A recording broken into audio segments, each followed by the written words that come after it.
হারিয়ে ফেলার পরে। আমি এক দুর্ভাগা ব্যক্তি, যদিও সারা জীবন আমি ছিলাম আমার মায়ের অনুগত।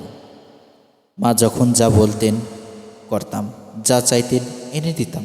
কিন্তু একদিন আমি এমন একটি ভুল করে ফেলি, যার আবেগ সারা জীবন ধরে আমাকে তাড়িয়ে বেড়াচ্ছে। আমি জানি এখন আর শত অনুশোচনা করলেও মা আর ফিরে আসবেন না। হে আল্লাহ, অবশ্যই স্বীকার করি আমি মা একটি বড় নিয়ামত। যে মায়ের ভালোবাসা পায়নি তার মতো হতভাগা আর কেউ হতে পারে না। আমি আর সেই মমতাময়ী মাকে অবহেলা করেছি। এই ক্ষতি অপূরণীয়। আজ আমার জীবনের সেই হতাশার কথাগুলোই আপনাদের বলছি। হয়তো এই থেকে প্রাপ্ত শিক্ষা আপনাদের জীবনের কাজ আসতে পারে। সেদিন আমি ইন্টারনেটে কোরআনের কিছু আয়াত ব্যাখ্যা পড়ছিলাম। আয়াতগুলোর ব্যাখ্যা বোঝার জন্য গভীর মনোযোগ দিয়ে আয়াতগুলো বারবার পড়ছিলাম, কিন্তু আমি কোনোভাবে সেগুলো আয়ত্ত করতে পারছিলাম না। আমি চেষ্টা করতে থাকলাম, ভাবলাম এগুলো আয়ত্ত করতে না পারলে আজ উঠবই না। আয়াতগুলো আমি এত বেশি মনোযোগ দিয়ে পড়ছিলাম, খেয়ালই করিনি এরই মধ্যে আমার মা আমাকে 3বার ডেকে ফেলেছেন। এতবার ডাকার পরেও আমার কাছ থেকে কোনো সাড়া শব্দ না পেয়ে তিনি গলার স্বর একটু বড় করলেন। যখন আরও জোরে জোরে আমার নাম ধরে ডাকতে থাকলেন, ঠিক তখনই আমার খেয়াল হলো, আর আজ আমার মায়ামতী মায়ের কণ্ঠ শোনার জন্য আমি ব্যাকুল। কিন্তু হাই, তিনি একেবারে নীরব, নিস্তব্ধ। আমার ডাকে সাড়া দেওয়ার মতো আর কোনো সুযোগ তার নেই। এত দুর্ভাগা না আমি, মায়ের শেষ সময়টাকে তার ডাকে সাড়াটা পর্যন্ত দিতে পারিনি। মায়ের মুখ নিঃশস্ত। সেদিনের প্রত্যেকটি কথা এখনও আমার কানে বাজে। মা আমার কাছে এসে বলেছিলেন, বাবা তুই আমার কাছে এসে একটু বস, আমি তোকে কিছু কথা বলতে চাই। জানি না কেন আজ এই কথাগুলো বলতে এত ইচ্ছে হচ্ছে আমার মনটা একদম ভালো নেই। বাবা, আজ রাতে তোকে কিছু ভালো লাগা স্মৃতির কথা বলবো। আমি মায়ের কথার কোনো জবাব দিলাম না, কারণ আমি তখন ওর আরেক কিছু আয়াত নিয়ে ঘাটাঘাটি করছিলাম এবং মনোযোগ দিয়ে ইন্টারনেট থেকে খুঁজে খুঁজে আয়াতগুলোর ব্যাখ্যা খুঁজে সেগুলো অনুধাবনের চেষ্টা চালিয়ে যাচ্ছিলাম। তার কথায় কর্ণপাত না করে কম্পিউটারের দিকে ঝুঁকে কাজ করে যাচ্ছি দেখে তিনি আবার বললেন, কম্পিউটারটা রাখ, আর দুইজন বসে একসাথে কিছুক্ষণ কথা বলি। তোর সাথে কিছুক্ষণ কথা বলতে ইচ্ছা করছে বাবা, দয়া করে কম্পিউটারটা বন্ধ কর। আজ তোকে আমি অনেক বড় কথা বলবো। কম্পিউটারের স্ক্রিন থেকে চোখ জোড়া মুহূর্তের জন্য তুলে আমি মায়ের দিকে তাকালাম। বললাম, মা, আমি কিছুদিন থেকে একটা কাজ নিয়ে একটু ব্যস্ত আছি। কোরআনের কিছু আয়াতের সঠিক ব্যাখ্যা বের করার চেষ্টা করছি। বিষয়টা খুব জটিল। আলেমদের ব্যাখ্যাও ঠিক মতো বুঝতে পারছি না। এর সমাধান করতে পারলে পরবর্তী প্রজন্মের জন্য অনেক উপকার হবে। তারা আমার প্রতি কৃতজ্ঞ থাকবে। এরপর আমি আমার দাঁড় করানো একটা ব্যাখ্যা মাকে দেখিয়ে বললাম, এই ব্যাখ্যাটা দেখো মা, একেবারে সাধারণ মানুষের জন্য তৈরি করছি। খুব চমৎকার হয়েছে, তাই না? মা আমার ব্যাখ্যাটার দিকে তাকাননি, আমার চেহারার দিকে অদ্ভুত দৃষ্টিতে তাকিয়েছিলেন।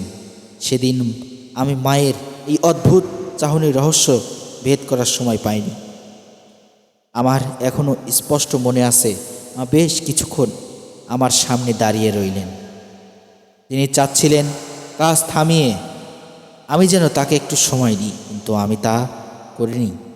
মাকে আমি সেদিন অপেক্ষা করেছি, আমি নিজের কাজ ব্যস্ত থেকেছি। এরপরও তিনি মমতাময় দৃষ্টিতে আমার দিকে তাকিয়েছিলেন। একটু পর আমি দরজা বন্ধ হওয়ার শব্দ পেলাম। বুঝলাম তিনি তার ঘরে চলে গেছেন। মনে মনে ভাবছিলাম, মা যদি একটু রাগত করে থাকেন কোনো সমস্যা নেই, কাল সব মিটমাট করে ফেলবো ইনশাআল্লাহ। মা তো সবসময় আমাকে মাফ করে দিন। সত্যি বলতে আমি ধর্মীয় কাজেই ব্যস্ত ছিলাম। আমি নিশ্চিত ছিলাম পরের দিন সকালে মাকে আমি সমাধানটি বলতে পারবো। তখন তিনি খুশি হয়ে আমাকে মাফ করে দেবেন, আমাকে জড়িয়ে ধরে চুমু খাবেন। কিছুক্ষণ পর এসব চিন্তা বাদ দিয়ে আমি আবার আমার কাজের মগ্ন হয়ে গেলাম। আয়াতগুলোর সরল ব্যাখ্যা বের করতে আবার চেষ্টা করতে লাগলাম। সেদিন অনেক রাত পর্যন্ত আঠার মতো আমি কম্পিউটারের সাথে লেগেছিলাম। কাজ শেষ হওয়ার পর হঠাৎ মায়ের কথা মনে পড়ল। কম্পিউটার বন্ধ করে তার ঘরে গেলাম। এক এক করে 3বার মাকে ডাকলাম, কোনো সাড়া পেলাম না। সাধারণ একবার ডাকলেই মা সাড়া দিন, কিন্তু সেদিন কেন জানি পুরো উত্তর দিলেন না। মায়ের শরীর খারাপ করলেও কিনা এই ভেবে আমিও চিন্তায় পড়ে গেলাম। কাছে গিয়ে মায়ের হাত ধরে দেখলাম প্রচণ্ড জ্বরে তার শরীর পুড়ে যাচ্ছে। তিনি কাঁপছিলেন, তার চোখ জোড়া লাল হয়ে আছে, গাল বেয়ে অশ্রু গড়িয়ে পড়ছে। আমি এত ভয় পেয়ে গেলাম যে কি করব বুঝতে পারছিলাম না। মাকে জিজ্ঞেস করলাম আমি তাকে হাসপাতালে নিয়ে যাব কিনা, কিন্তু তিনি কোনো উত্তর দিতে পারলেন না। তার যে ভীষণ কষ্ট হচ্ছে এটা বুঝতে আর বাকি রইল না। তাই তৎক্ষণাৎ তাকে নিয়ে গিয়ে হাসপাতালে ভর্তি করলাম। মার অবস্থা দেখে ডাক্তারগণ তাকে দ্রুত জরুরি বিভাগে স্থানান্তরিত করার সিদ্ধান্ত নিলেন। মাকে সুস্থ করে তোলার জন্য ডাক্তাররা তাদের সব রকম চেষ্টা চালিয়ে যাচ্ছিলেন, কিন্তু মায়ের অবস্থার আরও অবনতি ঘটতে থাকলো। কিছুক্ষণ পর জরুরি বিভাগ থেকে একজন ডাক্তার বেরিয়ে এসে বললেন, ডাক্তাররা আপনার মায়ের চিকিৎসা করছেন, তারা তাদের সাধ্যমতো চেষ্টা করে যাচ্ছেন, কিন্তু আপনার মায়ের অবস্থান কোনো উন্নতি হচ্ছে না। তার লিভার প্রচণ্ড ব্যথা হচ্ছে, সে কথা বলতে পারছে না। এই অবস্থায় তার কথা বলা উচিত না। আপনি বাইরে অপেক্ষা করুন, তার জন্য দোয়া করতে থাকুন। আমরা আমাদের সর্বোচ্চ চেষ্টা করছি। আমি বললাম, ডাক্তার আমি কি আমার মায়ের কাছে যেতে পারি? আমি কাছে থাকলে বেশি ভালো হতো। আপনারা অনুমতি দিলে আমি কাছে থেকে মায়ের সেবা করতে চাই। ডাক্তার বললেন, না, আপনি এখন ভেতরে প্রবেশ করতে পারবেন না, এতে রোগীর অবস্থা আরও খারাপ হতে পারে। আমার প্রচণ্ড অপরাধবোধ কাজ করছিল। মনে হচ্ছিল আমার শ্বাস যেন বন্ধ হয়ে যাচ্ছে। যখন আমাকে মায়ের সবচেয়ে বেশি প্রয়োজন ছিল তখন আমি তাকে পাত্তা দেইনি, তার কথার কর্ণপাত পর্যন্ত করিনি। নিজের কাজ নিজে করেছিলাম। কত নিকৃষ্ট আমি নিজেকে বারবার তিরস্কার করতে লাগলাম। ডাক্তার কোনো ভালো খবর নিয়ে আসবে এই আশায় ওয়েটিং রুমে বসে বসে অপেক্ষা করছিলাম, আর আল্লাহর কাছে আমার মায়ের সুস্থতার জন্য দোয়া করছিলাম। ক্লান্তিতে আমার শরীর ভেঙে আসছিল।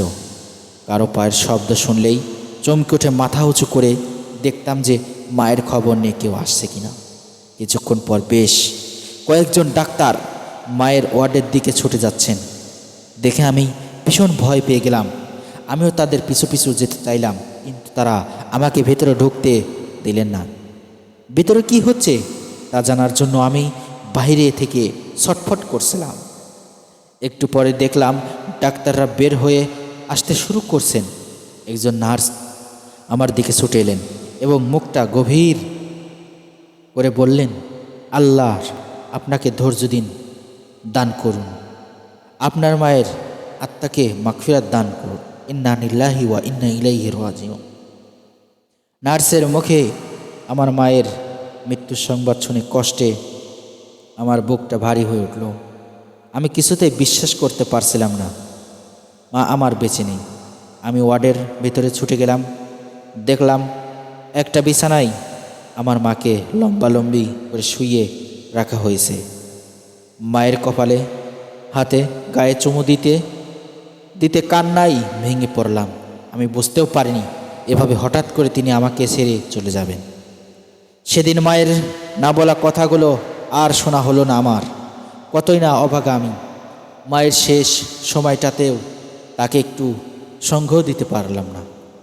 সেদিন মায়ের লাশটাকে জড়িয়ে ধরে অবচেতনায়ভাবে চিৎকার করতে চাইলাম, মাগো আমাকে এভাবে একা রেখে চলে যাচ্ছ।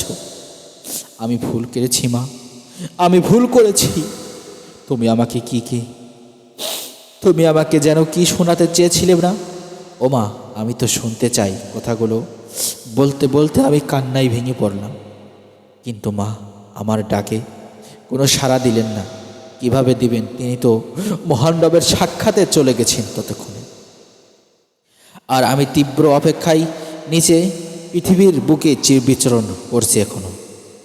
ভারাক্রান্ত হৃদয় জুড়ে প্রতি মুহূর্তে উপলব্ধি করছি মায়ের ডাকে তৎক্ষণাৎ সাড়া না দেওয়ার কি হারিয়েছি আমি।